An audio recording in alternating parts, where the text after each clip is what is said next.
Às 5h30 da manhã, um Toyota Camry acelerou em direção a um prédio de tijolos a quase 160 km por hora. Segundo os investigadores, o acelerador foi pressionado até o fim, sem frenagem, tentativa de fuga ou indício de que a motorista buscasse se salvar. Quando o acidente terminou, 2 adolescentes estavam mortos, e a única sobrevivente era sua amiga e motorista de 17 anos, Mackenzie Shirilla. Inicialmente, todos acreditavam que tinha sido apenas um trágico acidente. Porém, ao aprofundar a investigação, os investigadores encontraram provas que fariam um juiz comparar o veículo a um míssil.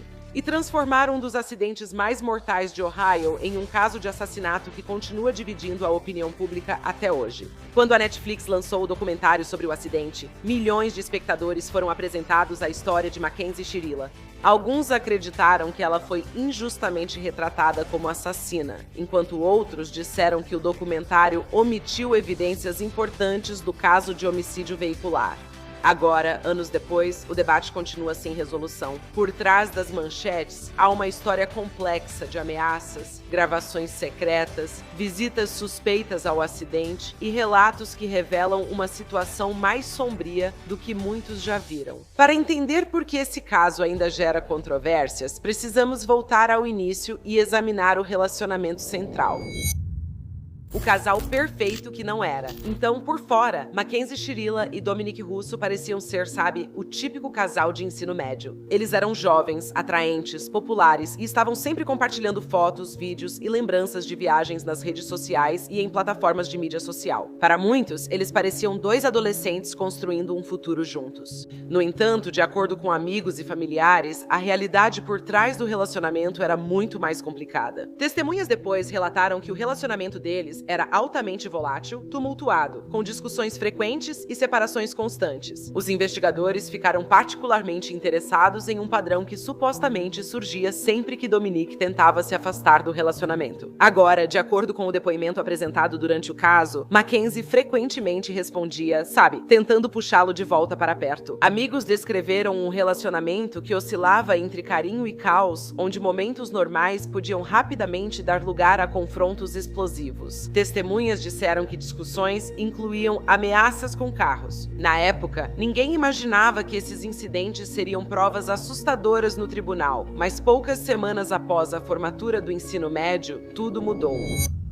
Vamos falar sobre a noite em que tudo mudou. Nas primeiras horas de 31 de julho de 2022, Mackenzie Shirilla dirigia com Dominique Russo no banco do passageiro e Davian Flanagan atrás. Os 3 adolescentes tinham passado a noite com amigos e, sinceramente, nada parecia fora do normal. Não havia, sabe, nenhum sinal óbvio de que, em poucos minutos, 2 deles perderiam a vida. Porém, imagens de câmeras de segurança depois mostraram algo que os investigadores consideraram muito perturbador. O veículo não estava zigue-zagueando no trânsito, nem se comportando como um carro que tivesse, sei lá, ficado desgovernado ou simplesmente perdido o controle. Os investigadores descreveram seus movimentos como deliberados e intencionais. O carro fez curvas lentas com sucesso, ajustou a direção e, de repente, acelerou cada vez mais rápido até chegar a quase 160 km por hora. Momentos depois, ele colidiu com um prédio comercial com tanta força que o motor foi lançado para fora do veículo. Dominique e Davian morreram na hora, enquanto Mackenzie, milagrosamente, de alguma forma, sobreviveu. No início, as autoridades acreditavam que estavam lidando com um acidente horrível, certo? Era o que parecia, mas essa teoria, no entanto, não duraria muito tempo.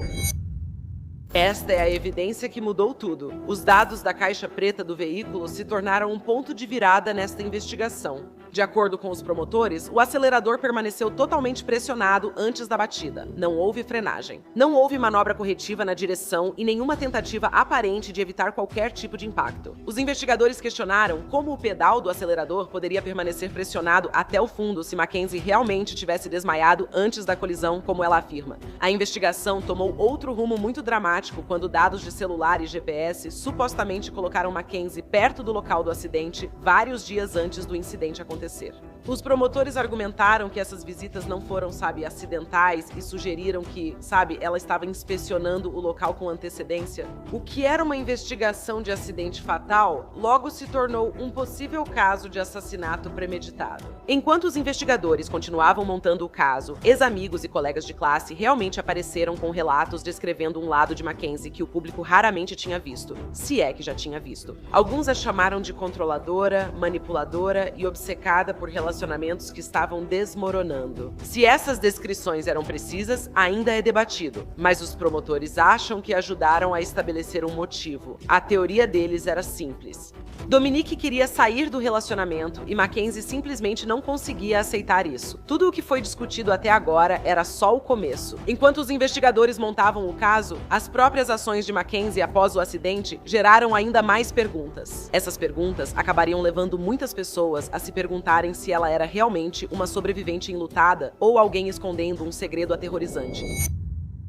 Agora vamos entrar nos detalhes que a Netflix mal abordou. Uma das evidências mais controversas envolveu uma conversa gravada entre Mackenzie e sua mãe no hospital, pouco depois do acidente. Os promotores disseram que Mackenzie parecia usar linguagem codificada e sugeriu que queria que a mãe dissesse à polícia que ela teve uma convulsão. Por linguagem codificada, refiro-me a palavras sem sentido. Agora, se isso for verdade, isso indicaria que as discussões sobre uma explicação médica começaram quase imediatamente, muito antes dos especialistas terem avaliado completamente a condição dela. Agora, outra alegação apresentada durante o caso chocou muitos observadores. Segundo o depoimento, Mackenzie teria pedido que fotos dela fossem colocadas no caixão de Dominique para que ele pudesse ficar com ela para sempre. Alguns interpretaram o pedido como uma expressão de luto avassalador, enquanto outros acharam profundamente perturbador e, sinceramente, apenas performático, se formos honestas. As investigadoras também destacaram evidências mostrando que Mackenzie foi a shows enquanto se recuperava dos ferimentos. As promotoras argumentaram que o comportamento dela sugeria falta de remorso, enquanto outras pessoas, especialmente as apoiadoras, insistiam que ela estava apenas tentando lidar com um trauma inimaginável. E eu entendo, cada pessoa lida de um jeito, nós sabemos disso. Mas o público continuou dividido, sempre fazendo a mesma pergunta: qual versão de Mackenzie era a verdadeira? A gente não sabe. Agora, vamos aos detalhes chocantes que fãs de True Crime não param de comentar. Anos depois, aqui estamos. Registros recém-divulgados e relatos de ex-detentos reacenderam muito o interesse do público nesse caso. Uma ex-detenta afirmou que Mackenzie admitiu em particular que o acidente tinha sido intencional e alegou que ela mantinha um álbum de recortes relacionado ao caso, que incluía uma foto de uma parede de tijolos com a palavra boom escrita em cima. Essas alegações seguem sendo contestadas, são só alegações, mas se espalharam rápido na internet, pois pareciam reforçar a narrativa que muitos críticos e pessoas já acreditavam, né? Detetives da internet agora investigam relatos de que Mackenzie e sua mãe teriam procurado uma agência de modelos enquanto ela ainda se recuperava do acidente. Críticos acharam o momento chocante, o que concordo. Já apoiadores disseram ser irrelevante, mas discordo. Outro ponto comum é sobre os cintos de segurança. Os investigadores notaram que Mackenzie era a única devidamente presa no impacto, ou seja, ela usava cinto e os meninos não. Apoiadores disseram que isso não provava nada, enquanto críticos viam como parte de um quebra-cabeça maior, certo? Nenhuma dessas alegações, isoladamente, indicava intenção, mas juntas, ajudaram a criar uma imagem do caso que muitos sentiram faltar no documentário da Netflix.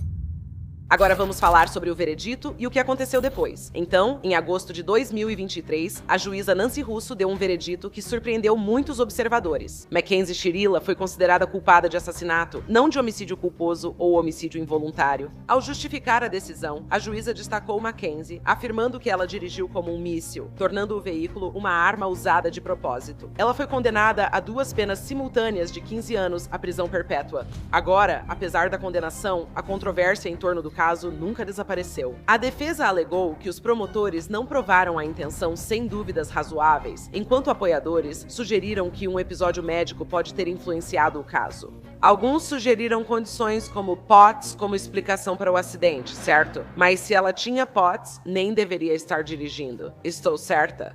Os tribunais acabaram mantendo a condenação, mas o debate continuou. Enquanto isso, as famílias de Dominic Russo e Davion Flanagan ficaram tentando lidar com essa perda inimaginável. Eles perderam seus filhos. A família de Davion criou um fundo de bolsas em sua memória, enquanto a de Dominic buscou preservar seu legado, mesmo após o túmulo ser vandalizado.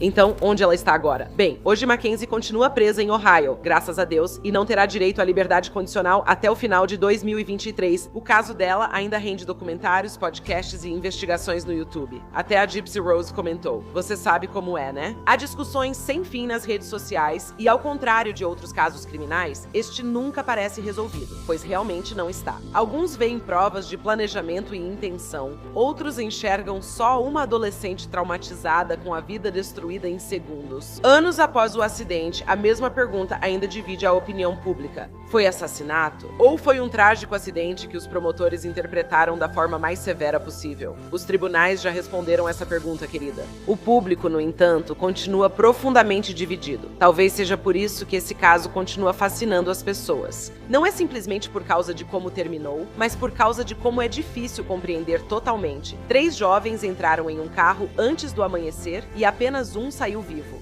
Em algum lugar entre os dados da caixa preta, as mensagens de texto, as imagens das câmeras de segurança, os depoimentos no tribunal e as inúmeras histórias contadas depois, a verdade se tornou algo diferente para cada pessoa que a examinou. No final das contas, o aspecto mais perturbador do caso talvez não seja exatamente o que a Netflix deixou de fora. Talvez seja o fato de que, mesmo após tantos anos, as pessoas ainda discordam sobre o que ocorreu naquele carro. I know they waiting on me. I know they waiting on me. The world is waiting on me. The world is waiting on me. Yeah, I know they waiting on me. I see them waiting on me. The world is waiting on me.